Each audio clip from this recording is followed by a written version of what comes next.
दोस्तों ये लहसुनिया रत्न है। ये केतु का रत्न है। इसे सफ़ेद लहसुनिया कहते हैं। ये सबसे सुपीरियर क्वालिटी है।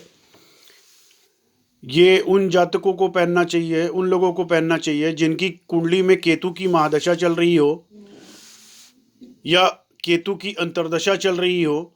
जब कुंडली में केतु कुपित होता है, दूषित होता है, नेगेटिव रिजल्ट दे रहा होता है, मानसिक तनाव, अंदर से अपने आप झगड़े होना, अपने आप रोग आना, इस तरह की तकलीफ़ें हो रही हों, ऐसे व्यक्तियों को ये केतु का रत्न बाएं हाथ की मध्यमा में या फिर कुंडली के हिसाब से, कुंडली में जिस ग्रह को केतु कुपित कर रहा हो, अगर बृहस्पति के साथ में बैठा हुआ हो तो लेफ्ट हैंड की इंडेक्स फिंगर, तर्जनी जिसे कहते हैं, उसमें धारण करना चाहिए। अगर शनि के साथ में है तो लेफ्ट हैंड की मध्यमा, बीच की उंगली जिसको कहते हैं, मिडिल फिंगर, लेफ्ट में, बाएं में पहनना चाहिए। ये जो गोल्डन आप देख रहे हैं, ये ब्रॉन्ज मेटल है, पीतल में बनी हुई अंगूठी है और उस पर ये गोल्डन पॉलिश की जाती है, क्योंकि शास्त्रों में लिखा हुआ है कि ये पंच धातु में इस तरह के रत्न, राहु के रत्न, केतु के रत्न पंच धातु में धारण करने चाहिए या फिर पीली धातु में। तो क्योंकि पीली धातु सोना भी होती है और सोने में इसे धारण नहीं किया जाता, क्योंकि सोना जो है उसका मालिक जो है, उसका मालिक ग्रह बृहस्पति है। तो बृहस्पति, अगर हम सोने में इसको धारण करते हैं तो बृहस्पति कमज़ोर होगा, इसलिए बृहस्पति में इसको सोने में नहीं धारण किया जाता। या फिर बहुत लोगों को देखा होगा आपने, लोगों ने चांदी में धारण किया हुआ है। इसे लहसुनिया को या गोमेद को कभी भी चांदी में नहीं धारण करना चाहिए, क्योंकि चांदी जो है चंद्रमा मन का कारक होता है और चांदी को चंद्रमा गवर्न करता है। तो अगर हम राहु का रत्न चंद्रमा चांदी में पहनेंगे तो होगा क्या, वो चंद्र और राहु की युति बन गई या चंद्र केतु की युति बन गई, तो उससे आपका चंद्रमा, आपका मन कमजोर होगा। ठीक है, इसलिए चांदी में भी नहीं धारण किया जाता, ये ब्रॉन्ज मेटल में ही धारण किया जाता है।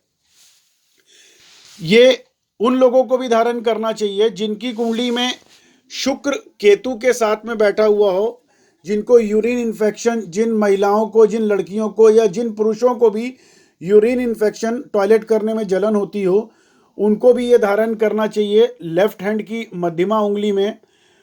ये बृहस्पतिवार या फिर शनिवार के दिन इस पे कुंडली में पहले ग्रह देखे जाते हैं, उस हिसाब से फिर इस पे इसको अभिमंत्रित करके केतु के मंत्रों के साथ तब फिर इसे धारण किया जाता है। यहाँ पर बहुत से लोगों का विवाह जो है तय होकर के टूट रहा है या टूट रहा होता है। एक बार दो बार विवाह जैसे तय हुआ, आखिरी तक बात आते आते टूट जा रही हो, तो ऐसी जन्म कुंडलियों में सप्तम भाव में केतु बैठा होता है। ऐसे जातकों को भी, ऐसी कन्याओं को भी लेफ्ट हैंड की मिडिल फिंगर में इसे धारण करना चाहिए।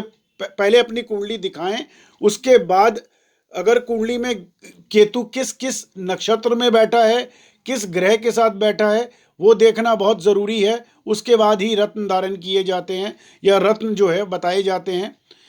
यहाँ पर कुछ लोगों की कुंडली में जैसे डरावने सपने आना बहुत बार देखा गया है कि जब कुंडली में केतु चंद्रमा के साथ में बैठा होता है, तो ऐसे लोगों को अगर केतु की दशा चल रही हो या फिर चंद्रमा में केतु की अंतर्दशा चल रही हो, तो उन लोगों को डर लगता है, रात में झटके में उठ जाना, डरावने सपने आना। उनको भी ये लेफ्ट हैंड की अनामिका उंगली में धारण करना चाहिए। सूर्य की उंगली होती है अनामिका, सबसे छोटी वाली उंगली के बगल वाली, उसमें धारण करना चाहिए। या फिर कुंडली में जो बृहस्पति की उंगली है पहली वाली, उसको इंडेक्स फिंगर, तर्जनी कहते हैं, उसमें भी ये धारण किया जा सकता है। पर कुंडली के ग्रह देखने के बाद उचित सलाह लें पहले, उसके बाद धारण करें, ऐसे ना धारण करें। ये केतु का रत्न है। केतु, इसे लहसुनिया कहते हैं, सफ़ेद लहसुनिया, ये सबसे अच्छा माना गया है।